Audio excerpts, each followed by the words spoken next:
Welcome everyone. Today we'll have official information on the next banner that is coming onto Tower Fantasy. And this will be Claudia on the 15th of September. And this is also when the new island is also coming. So we're expecting a big update on this patch likely.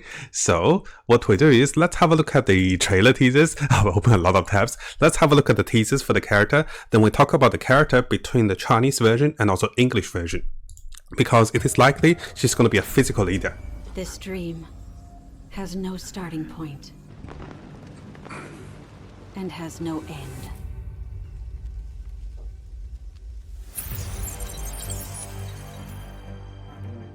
It's an eternal cage. Every time I wake up, I am one step closer to the darkness.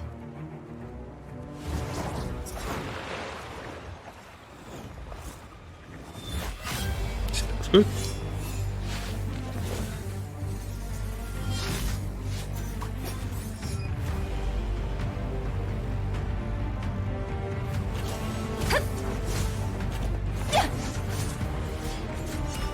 She will be the first physical limited character, I believe, and this is going to make the physical team, with some existing characters quite interesting. We'll talk about that later. I lost. Once again.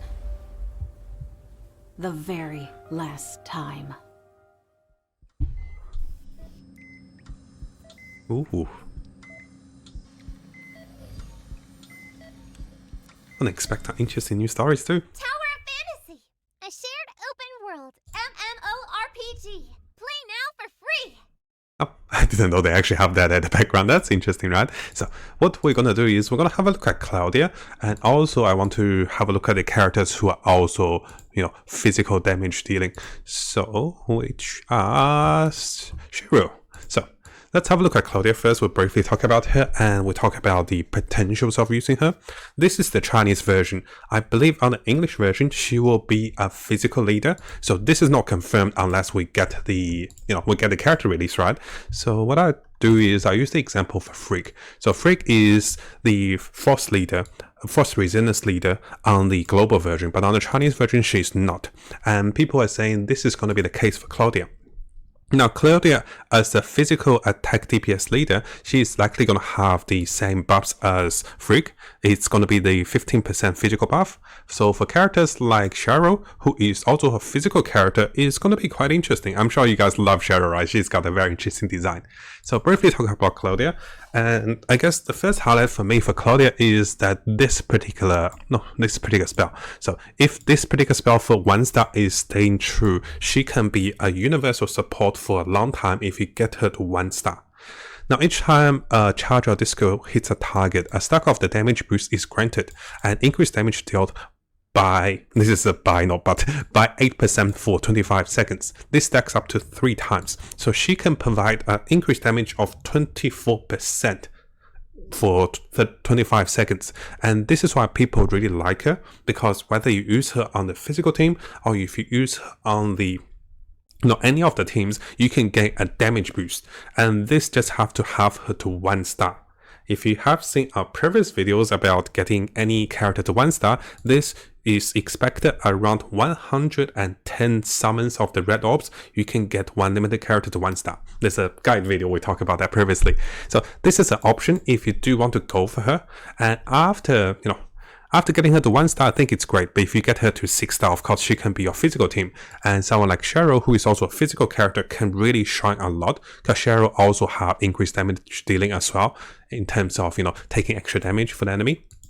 So I think Claudia is going to be quite interesting. I'm contemplating whether I should go for Claudia or not, because I'm saving a lot of my, free-to-play crystals on the Freaks banner. I didn't summon any, so I'm still contemplating. I might make a video to talk about it, and this video will, aim to inform you guys the new banner, the possibilities with, Claudia, and also finally, I'll briefly talk about where's Ruby?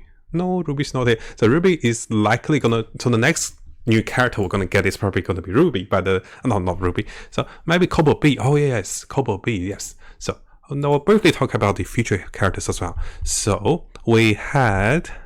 Let me try to expand if I can. Nope. Nope. So we had Claudia. The next character we're likely going to get is going to be Copo B, who is going to likely going to be a flame leader on the global server. So notice that we got one force character with Freak, we got one Vault character with Nemesis, one physical character with Claudia, and lastly we're likely going to get Copo B as the last flame resonance leader on global. And this is what we're predicting. But out of those characters, if you're planning to run a single element or any element, Claudia at 1 star is by far the best universal supporting character before you get Ling or any other characters. So this is a consideration that I want to think a little bit. I want to compare my values and how much crystals I'll get, and I just want to share you guys with the new banners and update. So I'm still planning a few videos, and you can tell I haven't been making a lot of videos. I've been taking a little break for my voice, and I've been a little busy lately, but I'm planning to make more videos in terms of the upcoming update for the new island and also new characters to come. Now, Claudia is quite interesting. Let me know in the comments, guys. Would you summon for Claudia? This is a question, or maybe we'll talk about this right now. So, I guess to summon for Claudia, we have to predict the future banners, right? So this is just me bragging, not bragging, like contemplating myself whether I want to summon for Claudia. Now, if I do summon for Claudia, that means I will be skipping the Copo B banner, and I'll skip the banner after Copo B as well. And I have to guarantee that I get at least 1 star for Claudia. So I need 110 of my red orbs. Right now I have about 10,000 crystals, and I can get to about, I think I can get to about 100 summons. So it really depends on the generosity of the future events and whether I want to switch things up. Because currently I'm using Nemesis, I'm using Samir, I'm using King, and my King is already 3 star. If I take away, I don't have the game open. I should open the game and talk to you guys about it, right? So if I'm, there's so many things going on at once. So what I'm trying to say is, if I'm using my setup, if I still want to go with a Vault team, that means I will have to go with Samir and also Nemesis. And let's see. So I'll show you guys my team. We'll briefly talk about this. It's still loading. So if I go with a Vault team with Claudia, I will lose my 3-star King, and I think that's a big loss. But if I go with a Flame team for King and use Claudia as a support, that could work. So what I'm planning to do is, if I have enough summons for Claudia, and then if I get Copo B on the next summon, I can switch my team into a Flame team with Claudia as a supporting character. So let's go into the game. I'll show you guys what I have. Now, the only way I'll do that is if I can get, Copo B and maybe get her to 1 star as well, and that will spend a lot of red orbs. Now that could be 6-starring my Ling, right? So that is the bigger thing. So let's come over here, I'll show you guys. So I have 1 star for Nemesis, 1 star for Samir, and 3 star for King. If I do switch into a Flame team, I don't have really good matrices. Yeah, if I switch into a Flame team, I have to go with 3-star King as a DPS, with Flame Resonance for Copo B, and then I go with Claudia with 1 star. Oof, that's really... I'll spend some time, maybe make Excel to look at the free-to-play crystals and also events to see if I can get Claudia to 1 star first, and then we'll have a look at Copo B, if she will work wonderfully for my Flame team. And if it works well, maybe I switch my elements, going from Elemental to, going from Vault to Flame is good, simply because over here, if you have a look, the wormhole is really beneficial in terms the Flame team, and also you can see the physical team weak points. So I think this is one of the reasons I might consider the switch because of this. Now, if you found this video helpful, make sure to subscribe on our YouTube channel and for more content related to Tower of Fantasy. I'll be looking into more free-to-play content, and I've tried to look into minimal spending or no spending method to clear the game and also achieve the highest amount of free currencies and also free-to-play, characters and also weapons in the game.